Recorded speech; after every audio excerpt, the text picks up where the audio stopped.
नमस्कार। आज का जो वीडियो है वो सीएससी वालों के लिए है, जो सीएससी में काम करते हैं कॉमन सर्विस सेंटर उनके लिए है वीडियो, आम आदमी के लिए नहीं है। तो वीएलईओ के लिए वीडियो है, तो कृपया करके वीएलई इस वीडियो को पूरा देखें। तो जैसे कि आप देख सकते हैं मेरे पास एक्सिस बैंक का बीसी है। बीसी मतलब बिजनेस करस्पॉन्डिंग, ये सभी जानते हैं बीसी का फुल फॉर्म। बीसी कौन लेता है? जो सीएससी में काम करता है, जो बेहतर ट्रांजेक्शन करता है, बहुत ज्यादा ट्रांजेक्शन करता है। सीएससी की तरफ से उनको फ्री ऑफ कॉस्ट में बीसी दिया जाता है, बिजनेस करस्पॉन्डिंग। बीसी में हम कस्टमर का अकाउंट खोल सकते हैं, कस्टमर का अंगूठा लगा के हम कैश विड्रॉ कर सकते हैं, हम किसी भी कस्टमर के अकाउंट में कैश डिपॉजिट कर सकते हैं, हम किसी का लीड डाल सकते हैं। जैसे कि किसी को कोई चीज की जरूरत है, जैसे लोन की, एफडी, आरडी, इन चीज की जरूरत है तो हम लीड दे सकते हैं। बैंकिंग के कुछ छोटे मोटे ट्रांजेक्शन है जो हम कर सकते हैं, जो बैंक के पास रेफर नहीं कर सकते। इसके लिए हम एक मिनिमम चार्ज करते हैं, 5 रुपए, 10 रुपए, 15 रुपए, कुछ चीजों पे हम फ्री ऑफ कॉस्ट में देते हैं। तो सरकार ने देखा कि बहुत सारे लोग बैंक के पास जमा होते हैं, मगर वही सर्विस हम अगर छोटे लोग मतलब आम आदमी के लिए कर दे, नजदीकी सीएससी सेंटर में तो एक कॉमन सर्विस सेंटर शुरू किया जाए। तो इस चीजों को देखते हुए सरकार ने डायरेक्ट बैंक की अथॉरिटी एक छोटे छोटे जन सेवा केंद्र सीएससी सेंटर को दे दिया गया है। यहाँ पे हम कुछ चीजों के ट्रांजेक्शन कर सकते हैं, मगर हम डेबिट करने का ट्रांजेक्शन सिर्फ एक ही है। क्रेडिट के लिए तो बहुत सारे है, मगर डेबिट के लिए सिर्फ एक ही ट्रांजेक्शन ही है, वो है अंगूठा लगा के थंब इंप्रेशन से हम पैसा विड्रॉ कर सकते हैं। सीएससी ने इससे ज्यादा इंप्रूव कर दिया है, जहां पे हम थंब लगाते हैं अब हम आइरिस के जरिए से भी पैसा निकाल सकते हैं। तो ये अलग चीज है। तो आज का जो वीडियो है, बहुत सारे लोगों का एक्सिस बैंक के साथ में या अदर बैंक के साथ में उनका पार्टनरशिप है। इंडिया में बहुत सारी कंपनियों के साथ में एक्सिस सीएससी का पार्टनर है, उनकी आईडी ब्लॉक है। ऐसा एरर आता है जब भी वो कभी भी ओपन करते ना, यहाँ पे लिखता है axis KBS ID is block, VLE have not completed compliance requirement such as submitted IIBAP certificate and other mandatory document। तो ऐसा लिख के आता है। ऐसा क्यों लिख के आता है? बहुत सारे लोग वीएलई जो है आईआईबीएफ का सर्टिफिकेट नहीं है, वो सर्टिफाई हुए नहीं है, क्योंकि एक बैंक का एक एग्जाम होता है, आईआईबीएफ होता है, वो एग्जाम देना होता है, वो कंपलसरी देना होता है, क्योंकि आपके पास बेसिक नॉलेज होना चाहिए बैंक का। अगर आपके पास बेसिक नॉलेज नहीं है बैंक का, तो आप कस्टमर को क्या सर्विस दोगे? कोई सर्विस नहीं दे सकते हो, क्योंकि आपको खुद ही को ज्ञान नहीं है, मतलब आपको नॉलेज ही नहीं है, तो आप क्या जानकारी दे सकते हो कस्टमर को?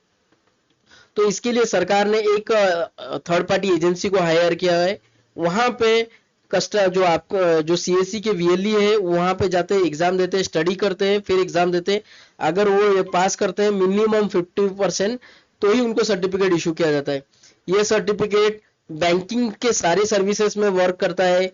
आप कलेक्शन एजेंसी में काम करते हैं, जहां पे कस्टमर से home loan, consumer loan, car loan या किसी प्रकार की लोन की रिकवरी किया जाता है, तो उस बंदे को वो सर्टिफिकेट दिया जाता है। वो सर्टिफिकेट के लिए उसको एग्जाम पास करना होता है और तब जाके वो सर्टिफिकेट मिलता है। उस अगर वो एग्जाम आप करते हैं तो आपको बैंक के सारे knowledge plus insurance, credit card, आपको बैंक के सारे ज्ञान मतलब जो भी नॉलेज है आपको दिया जाएगा।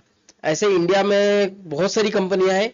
जहां से मैंने किया था, वो जो एजेंसी है उनका नाम है स्वाभिमान अकेडमी है, मुंबई में। और वो दहिसर सॉरी घाटकोपर बेस का एजेंसी है। मुंबई में घाटकोपर करके एक एरिया है, वहां पे उनका एजेंसी है, और वो एजेंसी का नाम है स्वाभिमान अकेडमी। वहां पे मैंने किया था और वहां पे मैंने 96% से पास हुआ था। और वो बहुत अच्छा ट्रेनिंग देते हैं इंस्टीट्यूट, और एडिशनल फीस कुछ नहीं है, मगर जो ट्रेनिंग देंगे आपको लाइफ टाइम काम आएगा, बहुत बेहतरीन। तो ये अलग चीज है। तो जिन लोगों का सीएससी में जो वर्क करते हैं और उनकी आईडी ब्लॉक है और ऐसा ब्लॉक का एरर आता है, तो ऐसे में क्या करना होगा कि आपको सबसे पहला आपको एक साइट में आना। साइट यहाँ पे लिखते हैं, यहाँ पे सर्च करते हैं गूगल में सीएससी लोन बाजार, लोन बाजार करके लिखना है। अगर आपकी आईडी डीएक्टिवेटेड है या डिसेबल है, तो आपका ओपन नहीं हो रहा है, तो आपको यहाँ पे लिखना होगा सीएससी लोन बाजार। जैसे यहाँ पे क्लिक करना है और यहाँ पे आने के बाद में वीएलई लॉगिन पे आपको क्लिक करना है। जैसे आप वीएलई लॉगिन पे क्लिक करोगे तो ये पेज रीडायरेक्ट होगा, आपकी यूजर आईडी पासवर्ड आपसे मांगेगा। तो अभी थोड़ा नेटवर्क स्लो है, तो देख सकते हैं यहाँ पे मेरी यूजर आईडी आ चुका है, पासवर्ड उसका बाय डिफॉल्ट है तो यहाँ पे मैं कैप्चर फिल करूंगा और यहाँ पे साइन इन पे क्लिक करूंगा।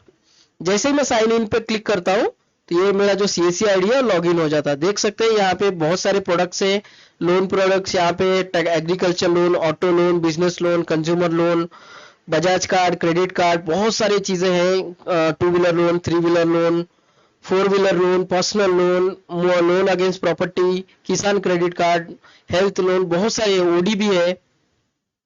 तो इन सब चीजों को इग्नोर करते हुए हम डायरेक्ट यहाँ पे आते हैं VLE डॉक्यूमेंट्स। आप देख सकते हैं यहाँ पे कोने पे लिखा हुआ है VLE डॉक्यूमेंट्स। जैसे यहाँ पे क्लिक करते हैं ये पेज रीडायरेक्ट करता है। जैसे पेज यहाँ पे रीडायरेक्ट हो जाता है, यहाँ पे आपको आपका नाम लिखना है, यहाँ पे आपका CSC आईडी नंबर जो आपको CSC से मिला है वो CSC आईडी नंबर, यहाँ पे आपका सर्टिफिकेट नंबर डालना है जो सर्टिफिकेट के ऊपर रहता है, यहाँ पे आप कब पास आउट हुए थे वो डेट लिखना है। तो ये कैसे मिलेगा देख सकते हैं, ये है वो सर्टिफिकेट है, यहाँ पे लिखा है Indian institute of banking finance और यहाँ पे आपका सर्टिफिकेट नंबर लिखा हुआ रहेगा। देख सकते हैं मैं यहाँ पे एक निशान बना रहा हूँ, देखिए यहाँ पे आपका सर्टिफिकेट नंबर लिखा होता है। तो यहाँ पे वो जो सर्टिफिकेट नंबर है वो आपको CSC के इस डेट ऑफ सर्टिफिकेट में यहाँ पे लिखना है। लिखने के बाद में आपको यहाँ पे अपलोड करना है वो सर्टिफिकेट साइट में। जैसे आप अपलोड करते हो तो कुछ दिन का वेट करना है, 10 से 12 दिन के अंदर अंदर जो CSC है वो सर्टिफिकेट को अप्रूव कर देते हैं। तो यहाँ पे लिख के आएगा your application has been approved. तो आप देख सकते हैं ये सर्टिफिकेट कैसा है, यहाँ पे आपका जो है सर्टिफिकेट नंबर लिखा होगा, यहाँ पे आपका फोटो जो आपने एग्जाम देते समय जो फोटो दिए थे, यहाँ पे आपका सिग्नेचर और यहाँ पे सिग्नेचर देने के बाद में यहाँ पे एक सीरियल नंबर लिखा होगा, जहाँ पे मैंने यहाँ पे देख सकते हैं मैंने हाइड कर दिया है। तो यहाँ पे एक सीरियल नंबर लिखा होगा, उसके बाद में ठीक इसके नीचे यहाँ पे एक और सीरियल नंबर लिखा होता है, यहाँ पे मैंने हाइड कर दिया है। तो यहाँ पे एक सीरियल नंबर रहेगा।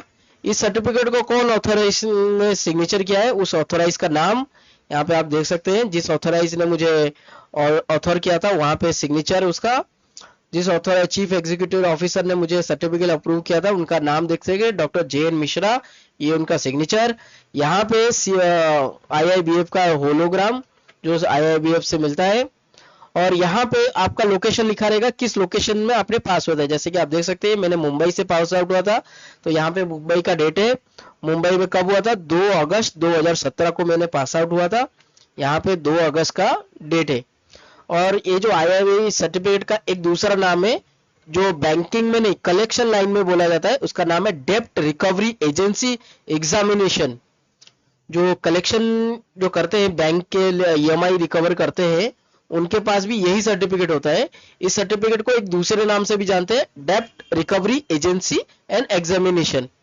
तो ये सर्टिफिकेट पे ये लिखा होता है और यहाँ पे आपका नाम लिखा होता है, जैसे कि आप देख सकते हैं मैंने हाइड कर दिया है। तो यहाँ पे आपका पूरा नाम लिखा रहेगा जैसे सर्टिफिकेट पे आपका होता है स्कूल के सर्टिफिकेट, और आपको ये सर्टिफिकेट वहां पे अपलोड करना होता है। ये सर्टिफिकेट अपलोड करने के बाद में आपको 10 से 15 दिन में यहाँ पे अप्रूव हो जाएगा। जैसे ही अप्रूव हो जाएगा ये डिसेबिलिटी का जो ऑप्शन आ रहा है कि योर ID इज ब्लॉकेड, यहाँ से वो हट जाएगा। तो अगर आप बैंकिंग सेक्टर में अगर वर्क करते हैं तो आपको ये सर्टिफिकेट को हासिल करना आपके लिए जरूरी है। दूसरी बात में ये सर्टिफिकेट में जो पैसा खर्च होता है तो वो आपको जेब से देना होगा, कोई कंपनी आपको फ्री में नहीं देता। तीसरी बात में अगर आप ये कर लेते हैं तो आप बैंकिंग सेक्टर में और क्रेडिट कार्ड इंश्योरेंस सेक्टर में सब जगह पे ये वर्क करता है। तो ये बहुत अच्छा चीज है, ये नॉलेज जो इसमें आपको मिलता है वो नॉलेज कोई वेस्टेज नॉलेज नहीं होता है, ये बहुत जेन्युइन चीज है और बहुत अच्छा नॉलेज है। कल अगर फ्यूचर में खुदा ना खास्ता आपके साथ कुछ बैंकिंग रिलेटेड कोई अगर आपके साथ फ्रॉड हो जाए तो आपको नॉलेज तो होगा कि क्या है ना। मैंने कुछ दिनों में देखा है, मैं अभी आप जैसे कि आप जानते हैं बहुत सारे लोग कि अब मैं मुंबई में नहीं रहता, मैं उड़ीसा में रहता हूँ, उड़ीसा में भुवनेश्वर में।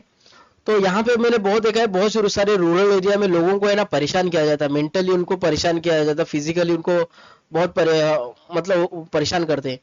तो अगर आपके पास अगर ये सर्टिफिकेट होगा तो आपके पास नॉलेज होगा तो आप उनसे आर्ग्यूमेंट कर सकते हो कि सर ये पॉलिसी नहीं है, पॉलिसी ये है। अगर आप ऐसा अगर नियम पॉलिसी अगर मांग करते तो आपको लिखित में देना होगा माफीनामा।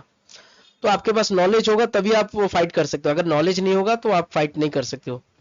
तो मेरा वीडियो में बताने का सिर्फ इतना ही उद्देश्य था कि जिन लोगों का CSC के में वर्क करते हैं उनका बैंक BC बंद है, वो ये सर्टिफिकेट को अपने BC पोर्टल में अपलोड करें और आपका CSC आईडी जो है डिसेबल से इनेबल हो जाएगा परमानेंटली।